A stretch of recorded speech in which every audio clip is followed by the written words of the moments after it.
जय माँ आदिशक्ति। नवरात्र के पावन पर्व की आप सभी को हार्दिक शुभकामनाएं।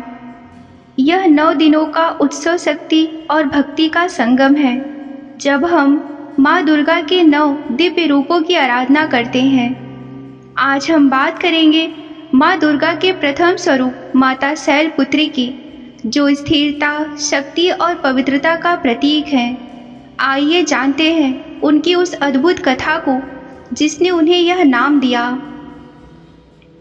पौराणिक कथाओं के अनुसार अपने पूर्व जन्म में माता शैलपुत्री सती के नाम से जानी जाती थी।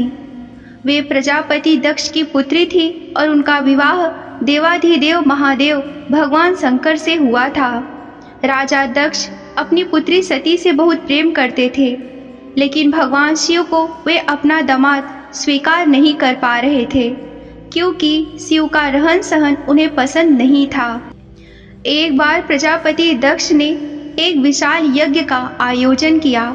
उन्होंने सभी देवी देवताओं को निमंत्रित किया, लेकिन जानबूझकर भगवान शिव और अपनी पुत्री सती को निमंत्रण नहीं भेजा। सती को जब यह बात ज्ञात हुई कि उनके पिता के यहाँ भव्य यज्ञ हो रहा है, तो उनका मन अपने मायके जाने के लिए व्याकुल हो उठा। सती ने भगवान शिव से यज्ञ में जाने की अनुमति मांगी।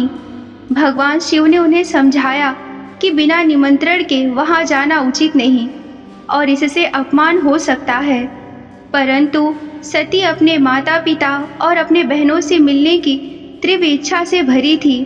उन्होंने हठ किया और अंततः भगवान शिव ने उन्हें जाने की अनुमति दे दी। जब माता सती अपने पिता के यज्ञ स्थल पर पहुंची, तो उन्होंने देखा कि वहां सभी देवता उपस्थित हैं, लेकिन उनके पति भगवान शिव के लिए कोई स्थान नहीं है और उनका घोर अपमान किया जा रहा है। पिता दक्ष ने भी सती का उपहास किया और शिव के प्रति कटु वचन कहे। अपने पति का यह अपमान और पिता का तिरस्कार सती सहन नहीं कर पाई।